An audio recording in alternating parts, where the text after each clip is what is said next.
Hello class, welcome to your first of two installments for Human Embryology, Chapter 3 in your McKinley Anatomy textbook. Like all organisms, humans undergo development, a series of progressive changes that accomplishes two major functions, differentiation and reproduction. Differentiation leads to the formation and organization of all the diverse cell types in the body. Reproduction ensures that new individuals are produced from generation to generation. Development continues throughout the life of a human, but in this chapter we focus on the developmental events that occur prior to birth, a discipline known as embryology. Or, as I like to say, how do we go from a single cell to 100 trillion cells? My class should definitely know by now the difference between determined and differentiated. What does it mean if a cell is determined? What does it mean if it's differentiated? Which one comes first? We will see cells become progressively more and more programmed.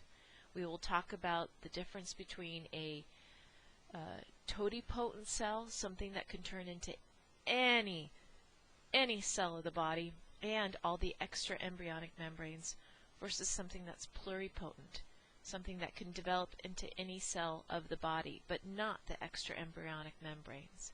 It's very important that you know the difference between those terms. We are going to focus in this chapter through the first 12 weeks of development. After those first 12 weeks, the fetus simply grows in size. So I want you to understand embryogenesis, getting the 3 layers of a true embryo, and then continue on through neurulation.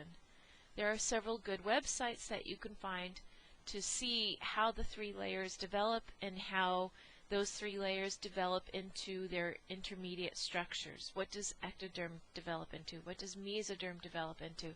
What does endoderm develop into? Last time I checked, these websites were still valid, but you might discover new ones. There might have been since more videos published that might help you.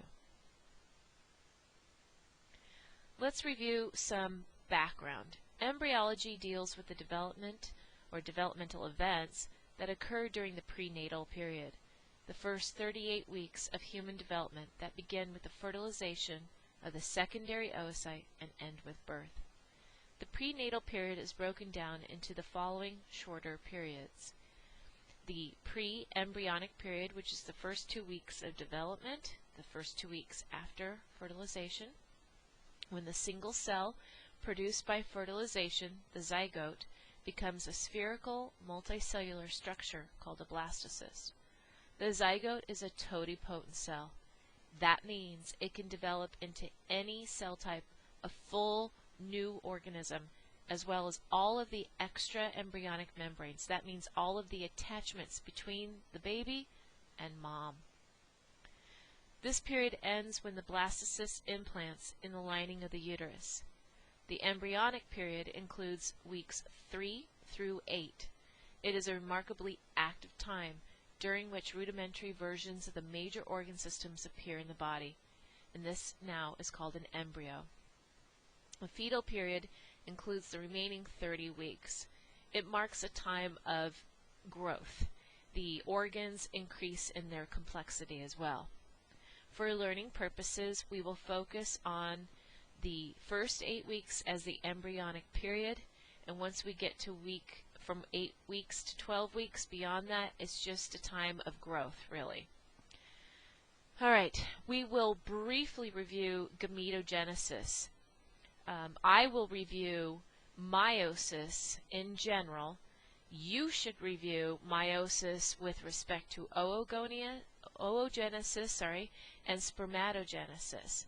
We focus on oogenesis and spermatogenesis during our reproductive chapter. It is up to you to understand the different steps of meiosis 1 and 2 as they pertain to developing oocytes and spermatocytes. It is also up to you to review terms called haploid versus diploid. Most cells of the body, of course, are diploid. What does that mean? I will briefly review this, but you should have learned all of this in your basic biology course, Bio 20, which was a prereq for anatomy. What cells of the body are haploid? That's right, and you should know this by now, only your gametes. When we're talking about normal gestation for a fetus, it is usually 40 weeks of gestation from the last menstrual period. That means the beginning of her last menstrual period, from that time on, it's 40 weeks. Now, that would include 2 weeks of the uterine cycle and ovarian cycle getting prepared for ovulation, and then if there's fertilization, there would be 38 more weeks of gestation. But that's our starting point, her last menstrual period. As I've been saying in class throughout the semester, in some of my stories, most conceptuses are lost. 75% of all fertilized conceptuses are spontaneously aborted. Many of these before the mother even knew she was pregnant. There is no implantation, and the conceptus is lost during her normal menstrual period. So there's no implantation in many of these. Not all, but many. Again, for testing purposes, I'm going to split the embryonic stage as the first 8 weeks of life. I know your textbook says the first 2 weeks of gestation are pre-embryonic, but I'm going to group them together. And then after that, it's a stage of growth, the fetal stage.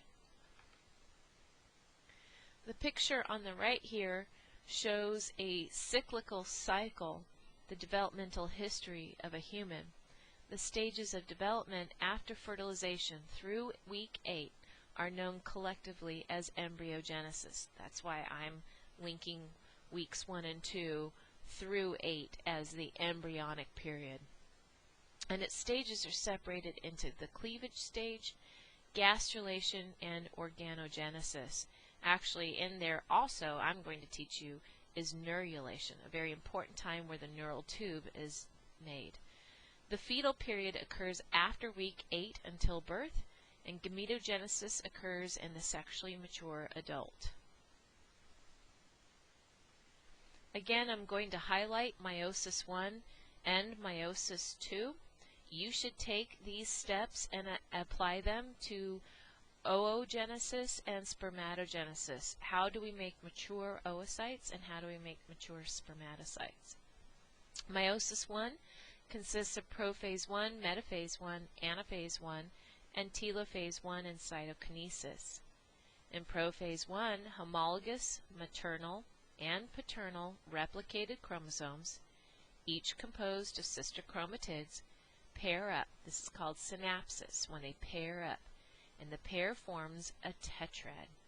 Crossing over occurs during this time. This is part of many steps where we get diversity in our genes. This is huge. Crossing over occurs between homologous maternal and paternal chromosomes, again ensuring genetic diversity. In metaphase 1, homologous replicated chromosomes line up above and below the equator of the cell, forming a double line of chromosomes. Spindle fibers attach to the centromeres. In anaphase 1, maternal and paternal pairs of replicated chromosomes are separated and pulled to the opposite ends of the cell, a process called reduction division. Note that the sister chromatids remain attached in each replicated chromosome.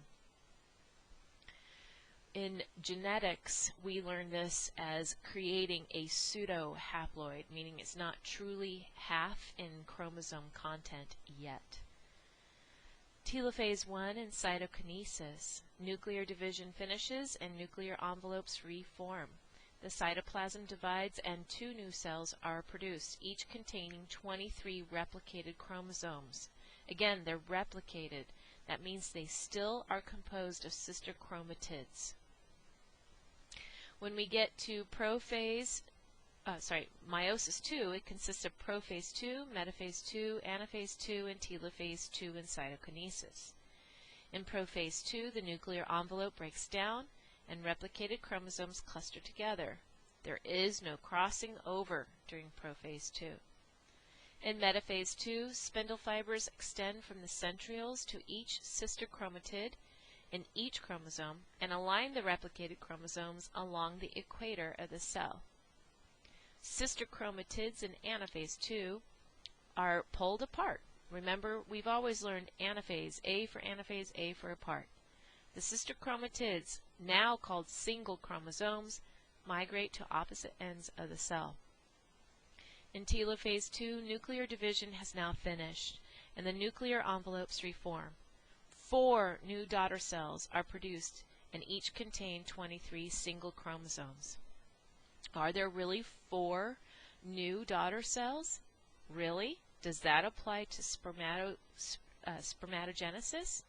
Does that apply to oogenesis? Careful with this, I'd review your polar bodies. Maybe we should review oogenesis because it is quite unique in that 4 daughter cells are not produced at the end of meiosis 2. In females, the sex cell produced is called the secondary oocyte in the process of oocyte development. This cell will have 22 autosomes and 1 X chromosome. Oogenesis is discussed in greater detail in our reproductive chapter. The parent cells or stem cells that produce oocytes are called oogonia, and they reside in the ovaries, of course. Oogonia are diploid cells that undergo meiosis. In a female fetus, all the oogonia start the process of meiosis and form primary oocytes prior to birth. Again, ladies, we're born with all the eggs we will ever have in our life before we're born. Primary oocytes are arrested in prophase 1 and remain this way until the female reaches puberty. That means begins her monthly menstruation. Then each month, a number of primary oocytes within primordial follicles, remember, begin to mature. Usually only one will become a secondary oocyte upon ovulation. When the primary oocyte completes the first meiotic division, prophase 1, metaphase 1, anaphase 1, and telophase 1, 2 cells are produced. However, the division of the cytoplasm is grossly unequal, remember. The cell we call the secondary oocyte receives the bulk of the cytoplasm and is the cell that is arrested in metaphase 2. The diameter of the secondary oocyte varies, but is typically 100 to 120 micrometers, and you can actually see this with the naked eye. It's roughly the size of the period at the end of a sentence. The other cell receives only a tiny bit of cytoplasm and is called a polar body, and the polar body is a non-functional cell that eventually degenerates. Let's now focus on fertilization and ovulation. The only secondary oocyte that's released has the potential to be fertilized. That means the one released during ovulation. Remember, in the ovarian cycle, during the ovulation phase, the secondary oocyte is released, and the uterine cycle at this time would be in a state of preparation, or the proliferative phase. So now we have a secondary oocyte that has been ovulated, and it has a lot of cuboidal cells around it that form the corona radiata. That means a crown. And there's also a thin ring of proteins and glycoproteins called the zona pellucida. I like to think of that as the hard candy shell around the actual secondary oocyte. The corona radiata and the zona pellucida form protective layers around the secondary oocyte. The further development of the secondary oocyte varies depending upon whether or not it is fertilized by a sperm. If the secondary oocyte is not fertilized, it degenerates about 24 hours after ovulation, and it is still arrested in metaphase 2. If the secondary oocyte is fertilized, it first finishes the process of meiosis. Isn't that scary? Meiosis 2 is finished when sperm first comes into contact with that secondary oocyte. Then meiosis II is finished. 2 new cells are produced, and as before, the division of the cytoplasm is unequal. The cell that receives very little cytoplasm becomes another polar body and eventually degenerates. The cell that receives the majority of the cytoplasm becomes an ovum. It is the ovum nucleus that combines with the sperm nucleus to produce the diploid fertilized cell, or zygote. What that means is the pronucleus, that means the nucleus from the ovum and the nucleus from the sperm that are each haploid combined. So those are called pronuclei. Together they would create an official nucleus for the zygote. With age, it's kind of unique that second polar body can actually, as the woman ages, have more and more cytoplasmic contents. And it is possible for that other polar body, that second polar body, to become fertilized and actually be a viable zygote. In this case, the 2 babies that would be born would be hemi-identical or half-identical. They would share identical genetic content from the oocyte, but would have unique genes from the 2 different sperm fertilizing those 2 oocytes. I think that's pretty cool. Okay, speaking with fertilization, the actual act of it, it's a process where the 2 sex cells fuse to form a new cell containing genetic material derived from both parents. Upon arrival in the female reproductive tract, sperm are not yet capable of fertilizing the secondary oocyte. Before they can do so, the sperm must undergo a process called capacitation. It's a period of conditioning. Capacitation takes place in the female reproductive tract and typically lasts several hours.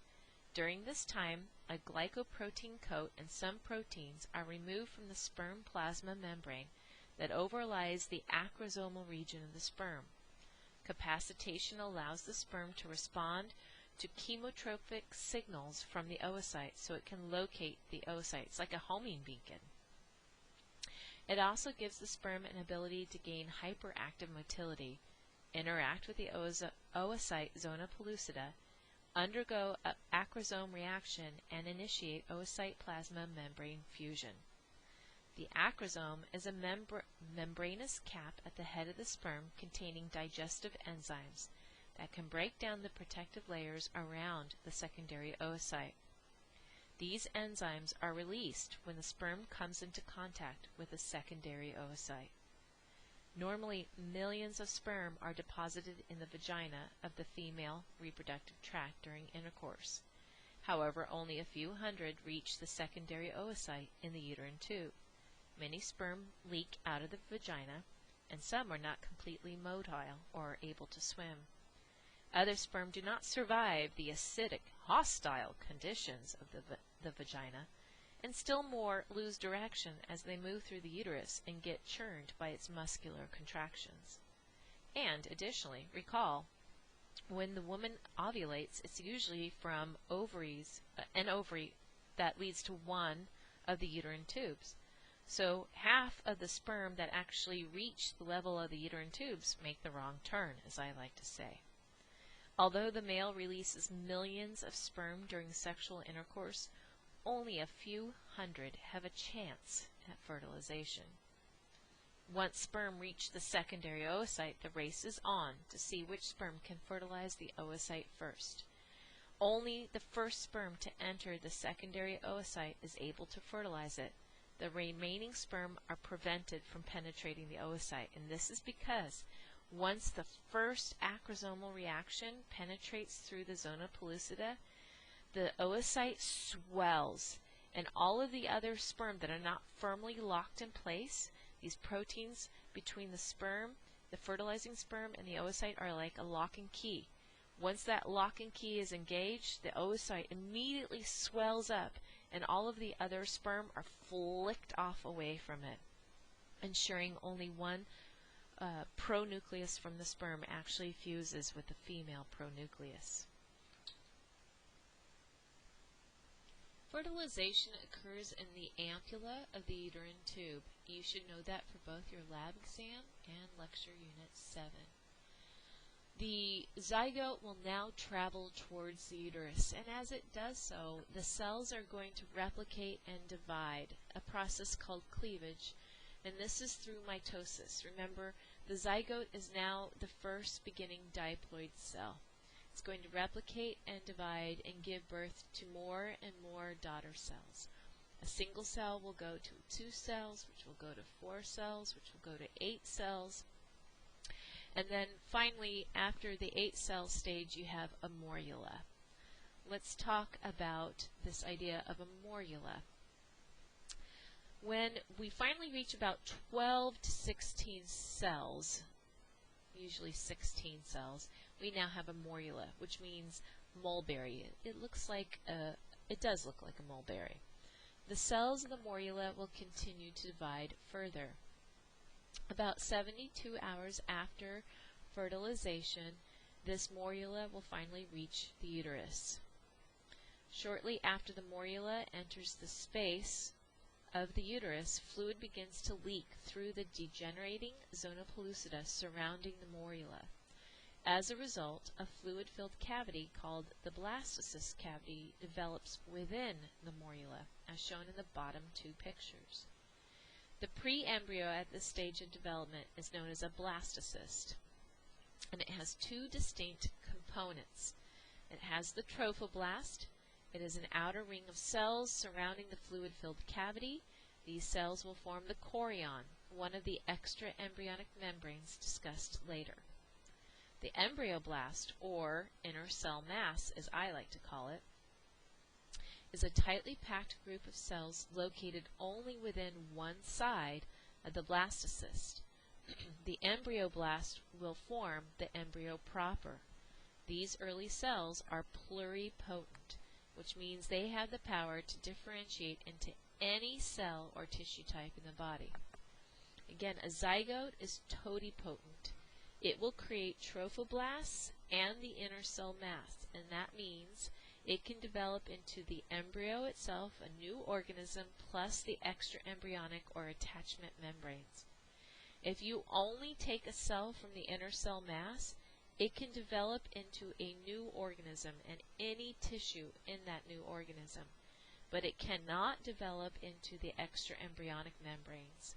That is only capable by the trophoblastic cells.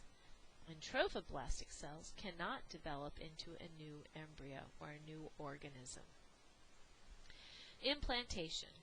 By the end of the first week after fertilization, the blastocyst enters the lumen of the uterus. During this time, the blastocyst secretes enzymes that digest a hole in the zona pellucida, allowing the blastocyst to hatch out of this hard candy shell.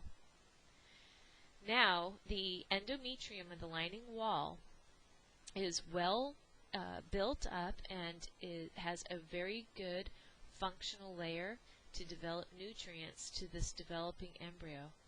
Implantation is a process by which the blastocyst is going to burrow and embed within the endometrium.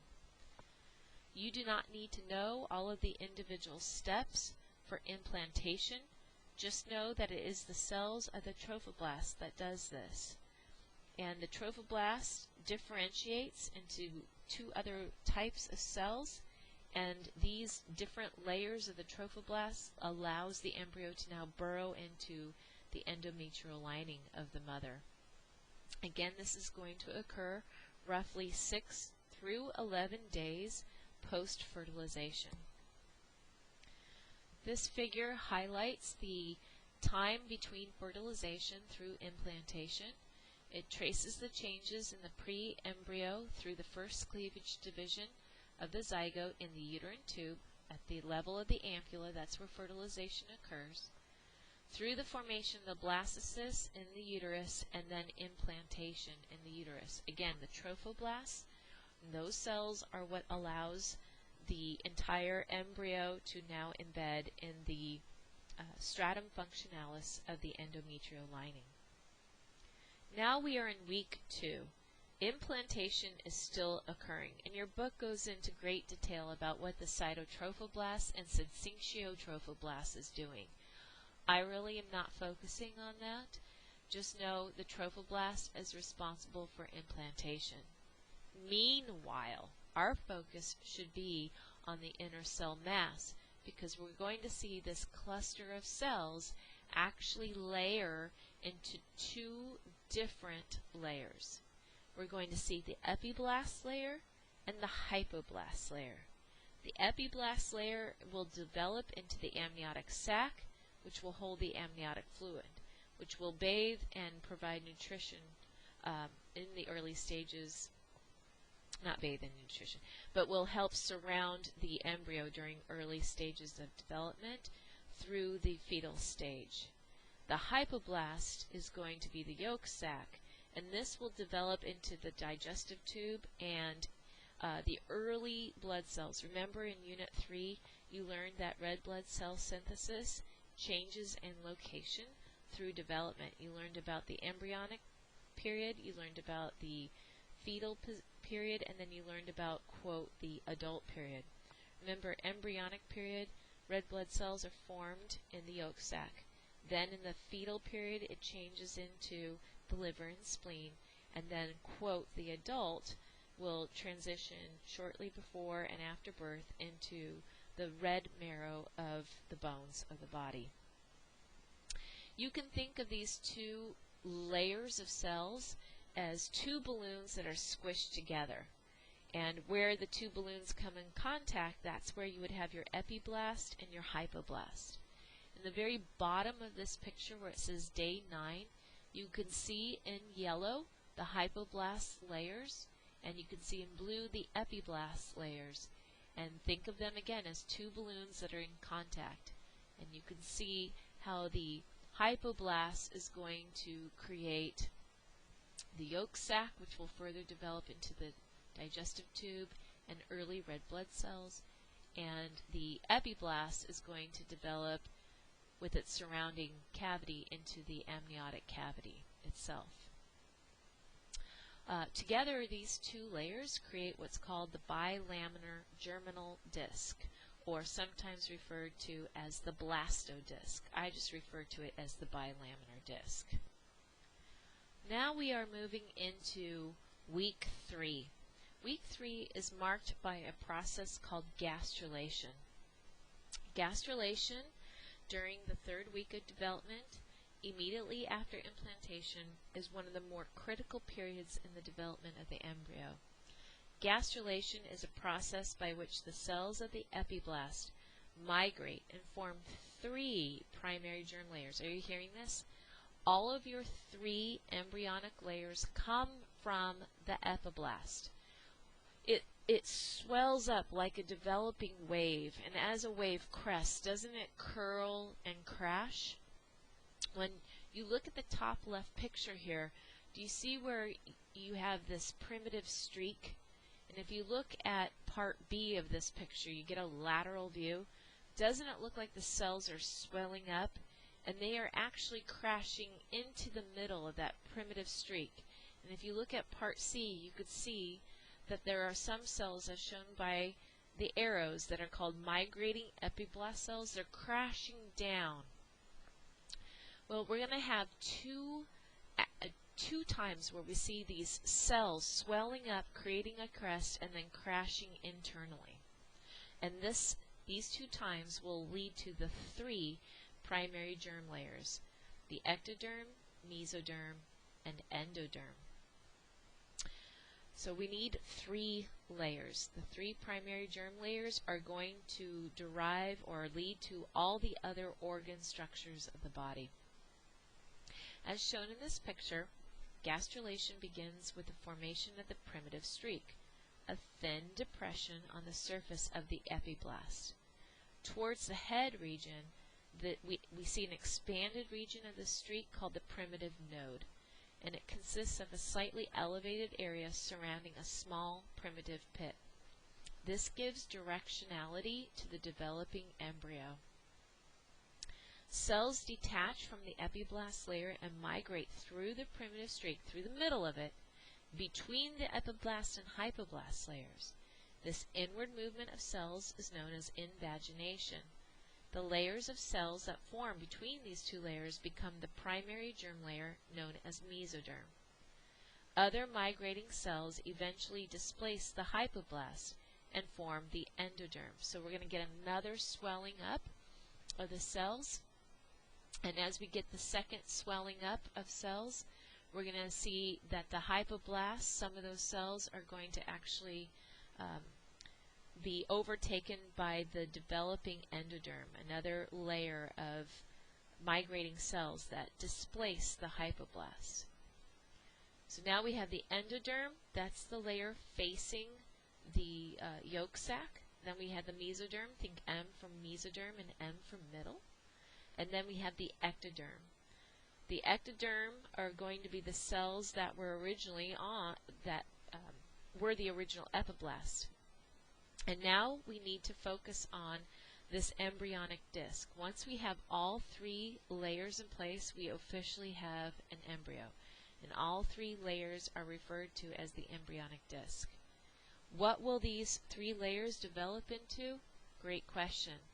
Notice the ectoderm is going to lead to the coverings of the body, like the epidermis of the skin. Ectoderm will also develop into many nervous tissue, in particular the afferent, or I should say not the afferent, but the sense organs that are sending afferent signals to the brain for interpretation, like the eyes and ears. Certain glands of the body will also develop from ectoderm, like the pituitary gland and adrenal medulla. Mesoderm, think M for mesoderm and M for middle and M for muscle.